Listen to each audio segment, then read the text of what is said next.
Lockdown के समय आप लोग अपना टाइम वेस्ट मत करें, बल्कि अपने समय को पढ़ने में ही लगाएं। तो बात करते हैं क्लास 11th की, चैप्टर 5 ऐसे हिंदी में इसे कहते हैं समुच्चय। क्या कहते हैं? यह वीडियो दोनों मीडियम्स के लिए है, चाहे वो हिंदी मीडियम का ही क्यों ना हो, चाहे वो सीबीएसई मीडियम का ही क्यों ना हो। बात चलने जा रही सेट। सबको पता होगा सेट क्या होता है, जैसा नाम है वैसा इसका काम है। Set collection of anything, a collection of anything that is called set।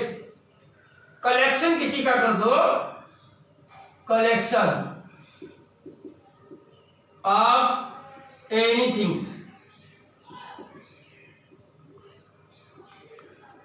that is called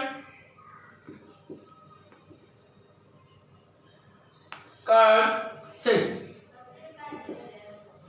किसी वस्तुओं के समूह को सेट कहते हैं, समुच्चय कहते हैं। तो ध्यान दीजिएगा, for example president of India, president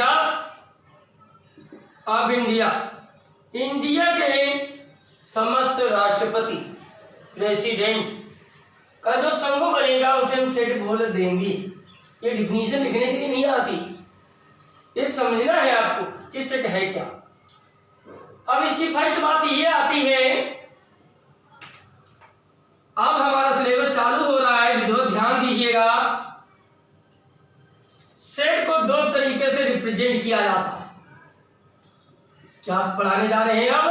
represent of sets, represent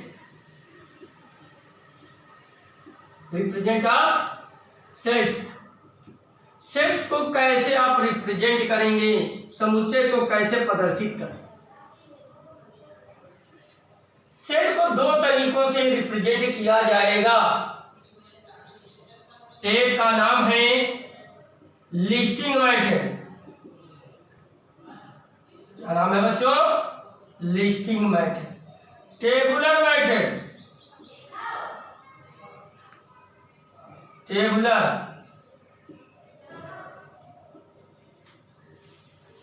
listing method, tabular method.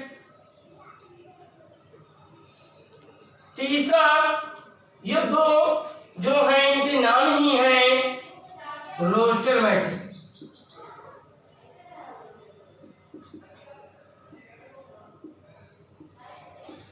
चाहे बच्चों इसको लिस्टिंग बोलो, चाहे टेबुलर बोलो, चाहे रोस्टर बोलो, तीनों बातें एक ही हैं।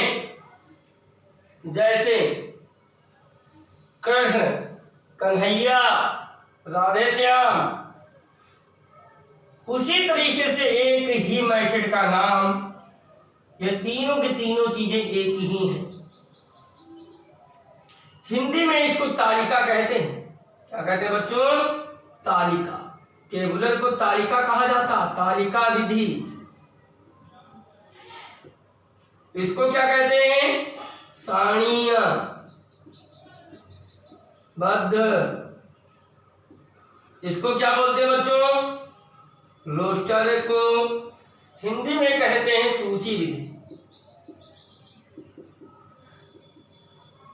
ये तीनों नाम एक ही, लेकिन हिंदी मीडियम वाले बच्चे समझ लें, एग्जाम में लिस्टिंग ही लिख देंगे, जरूरी नहीं कि सारणीबद्ध लिखा, टेबुलर लिख देंगे, रोस्टर लिख देंगे, समझ जाना। अब इसके लिए ध्यान दीजिएगा, ये तीनों मेथड एक ही मेथड हैं। ये है क्या? किसी भी सेट को जब रिप्रेजेंट किया जाएगा तो कर्ली ब्रैकेट में करेंगे और उनके जो एलिमेंट्स होंगे, क्या होंगे बच्चों? एलिमेंट्स।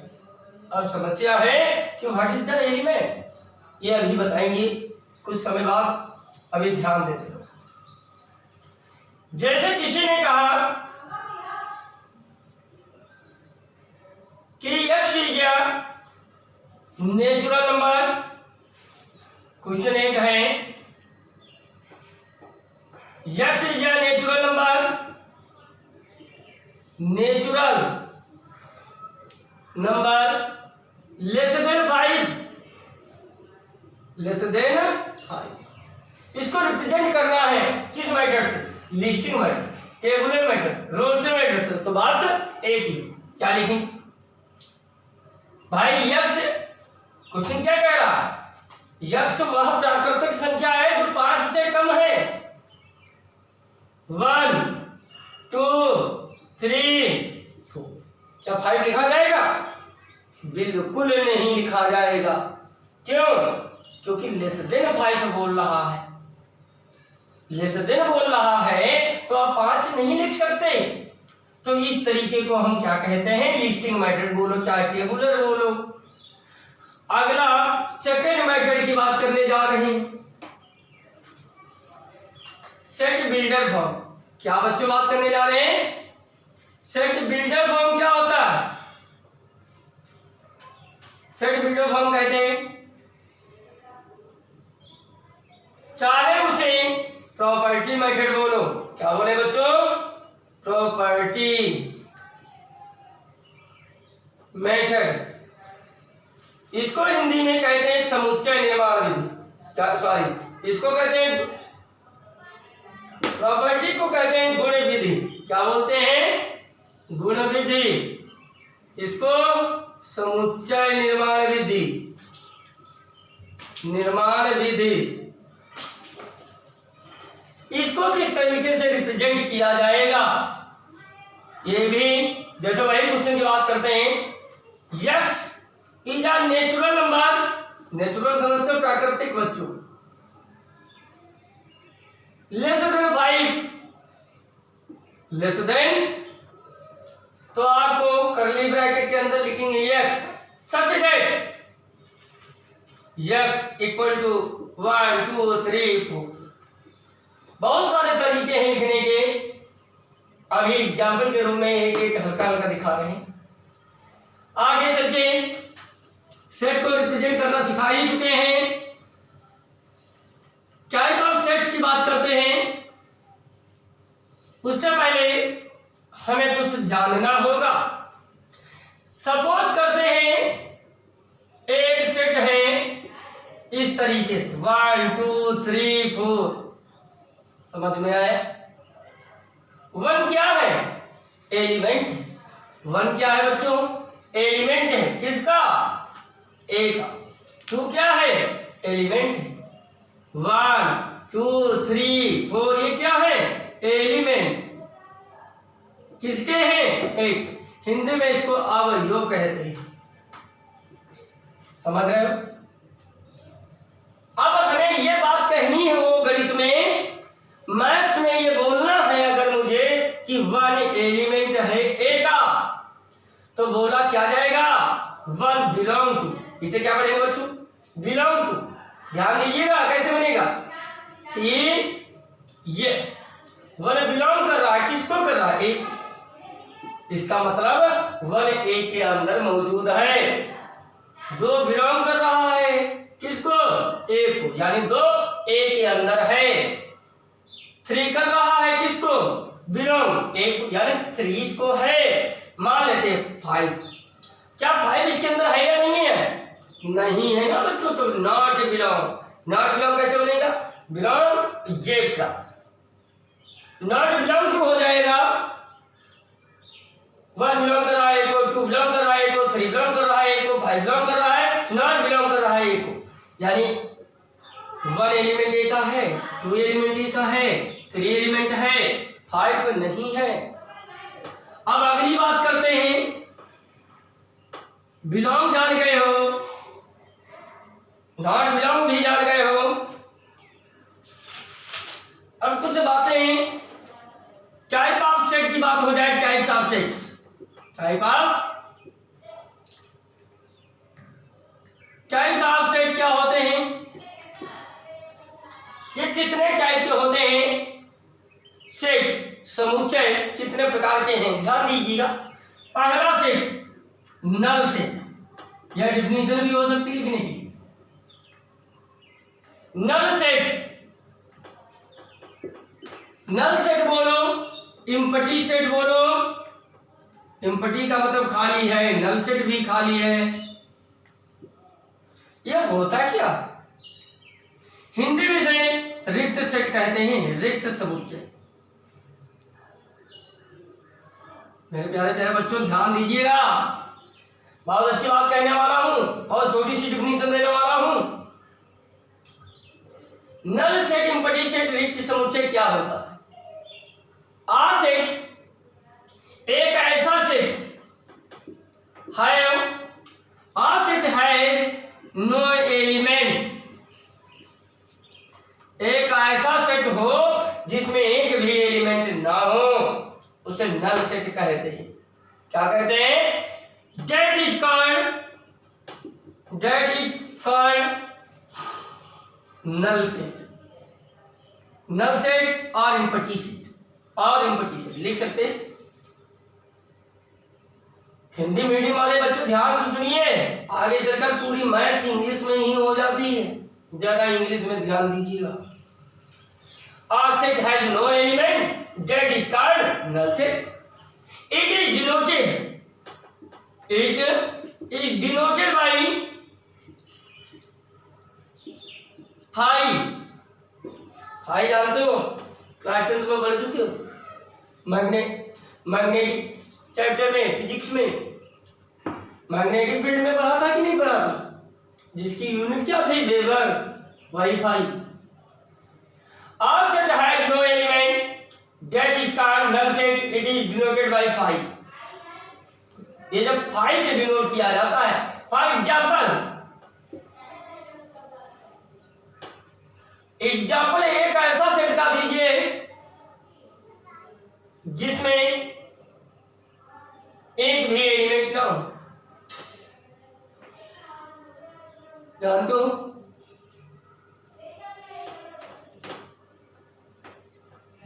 मैंने एक एग्जांपल दिया,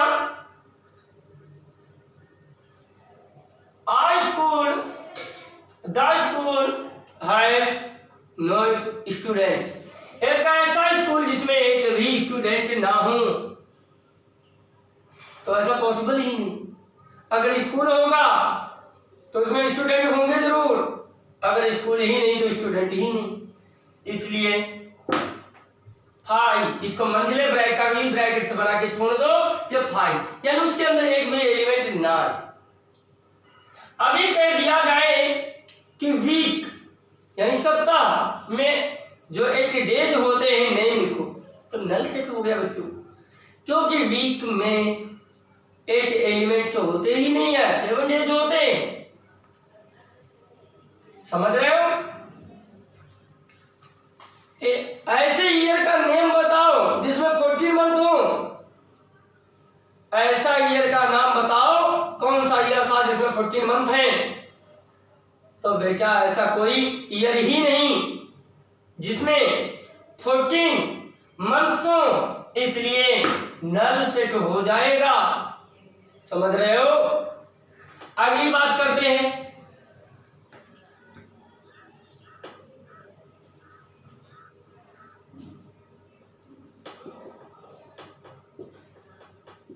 सिंगलेटन सेट क्या होता है? इसको एकल समुच्चय कहते हैं, एकल समुच्चय। सिंगलेटन सेट क्या है? सिंगल लिखा यहीं से पकड़ लो। A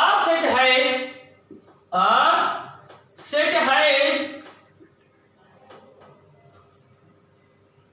one and only one elements, one and only one and only one element in given set। एक ऐसा सेट इसे डिनोट किसी लेटर से नहीं किया जाता। A set has one and only one element in given set। एक set में सिर्फ अकेला एलिमेंट है अगर है, उसे कौन सा सेट कहेंगे? सिंगलेटन सेट कहेंगे। अब ध्यान दीजिएगा, फॉर एग्जाम्पल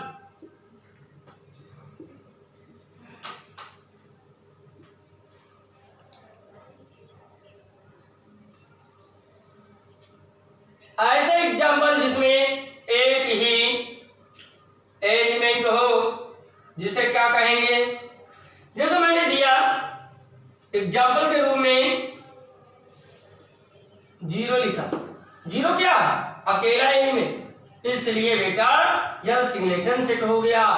एक लिखा हो चाहे 2, कहने का मतलब एक ही, वन एंड ओनली वन, एक ही एलिमेंट होना चाहिए। तब उसे कौन सा सेट का नाम दे दोगे? समझ गए? अगले सेट की बात करते हैं। Finite set. फाइनाइट, जो फाइनाइट सेट होता है क्या होता है? जिसे परिमित कहते हैं Hindi. A set has countable elements।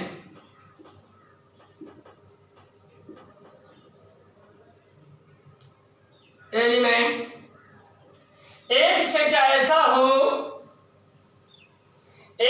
ऐसा हो जिसके एलिमेंट काउंट किए जा सके, गिने जा सके, उसे फाइनाइट सेट कहते हैं। That is called finite set. For example 1 2 3 4। How many elements in given sets? दिए गए सेट में कितने एलिमेंट्स हैं? 4 हैं। 1 2 3 4 गिन लिया, इसलिए यह फाइनाइट सेट हो गया। अगला सेट की बात करते हैं, लिखते रहें, समझ में तो आ ही रहा होगा, उम्मीद है। नेक्स्ट सेट की बात की जा रही है इनफाइनाइट सेट। बात यह आ रही है कि इनफाइनाइट सेट क्या होता है। Infinite set, a set has uncountable elements. एक सेट ऐसा हो, a set has uncountable elements, that is called infinite set। समझ में आ रहा होगा? A set has uncountable elements, that is called infinite set। For example देखते हैं 1 2 3 डॉट डॉट डॉट डॉट। अब मुझे तो नहीं मालूम इसमें कितने एलिमेंट्स हैं, इसलिए एक ऐसा सेट हो गया बच्चों, फाइनाइट सेट हो गया। हटा रहे हैं, एक बार फिर से ध्यान से देखें। इनफाइनाइट सेट बच्चों वह सेट होता है जिसमें जो सेट है उसमें दिए गए एलिमेंट्स को काउंट ना किया जा सके, ये बताया ना जा सके कि इसमें कितने एलिमेंट्स उपस्थित हैं, मौजूद हैं, प्रेजेंट है बच्चों। Next, equal sets. जैसा इसका नाम है वैसा इसका काम है, इक्वल। जहां बात आ गई इक्वल की, तो भाई इक्वल तो होने के लिए कम से कम 2 लोग तो मौजूद ही हो, मिनिमम 2 लोग तो होने ही चाहिए, तभी तो कंपेयरिंग की जा सकती। इक्वल क्या है? इक्वल एक कंपैरिजन करती है, कंपेयर करती है। किससे करती? अदर पर्सन से करती। तो यानी यहां कहने का मतलब हमारे पास सेट जो है 1 से ज्यादा हो, 1 से ज्यादा, 1 सेट जाएगा, 2 चल जाएगा, 3 पे चल जाएगा। कंपेयरिंग भाई अकेले में तो हो नहीं पाएगी कि अकेले कर लोगे। भाई लड़की की कंपेयरिंग करनी है तो लड़की दूसरी लड़की से करो कंपेयर। हाँ वो लंबी है, वो मोटी है, हमसे अच्छे हैं, लेकिन अकेले में कंपेयर नहीं किया जा सकता, इसलिए इक्वल सेट की बात करते हैं। 2 सेट होने चाहिए कि कहने का मतलब इक्वल सेट वो सेट बोले जाएंगे जब 2 sets A and B are called equal sets। 2 set A B equal तभी बोले जाएंगे if every element of a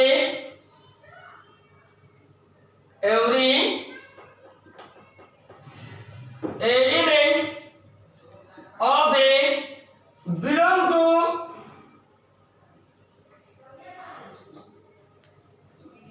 to B set in B set A के समस्त एलिमेंट B में हो, अब B के समस्त एलिमेंट A में भी हो, एंड और अथवा यहां पे ये लिखा गया कि एवरी एलिमेंट ऑफ A के समस्त एलिमेंट कहां कंटेन हो B में। अब बोल रहे हैं and every element of B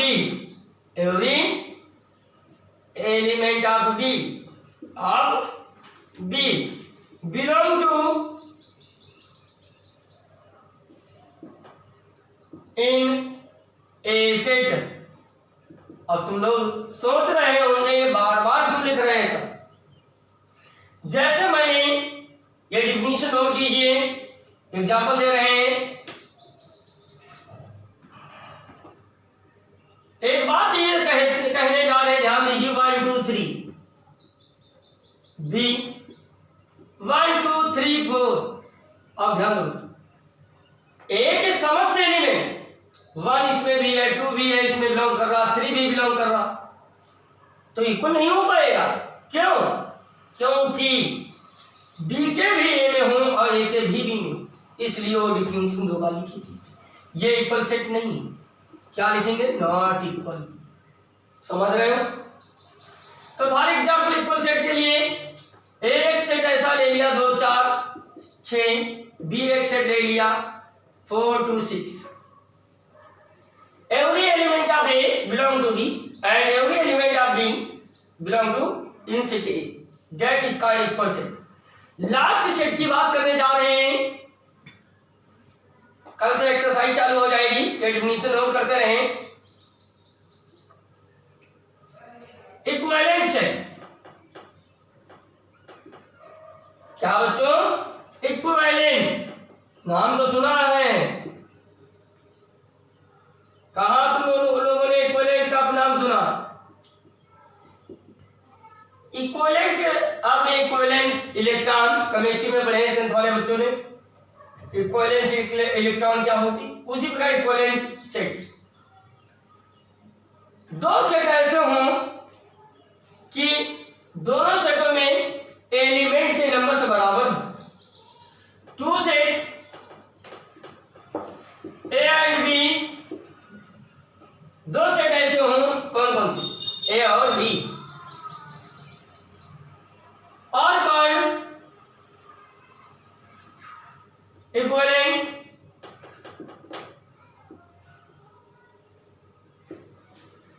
if number of element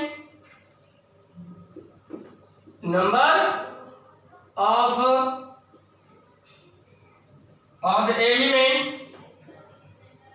in set A is equal to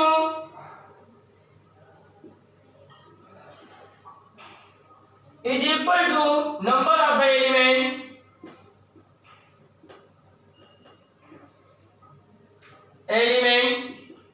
set B,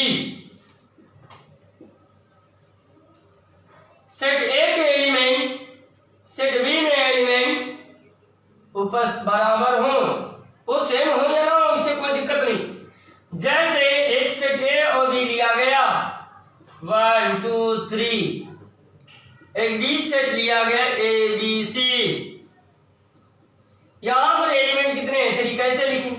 number of elements n बना दिया equal to 3, number of elements in set B equal to 3, hence set A and set B, set A and set B is called equivalent set.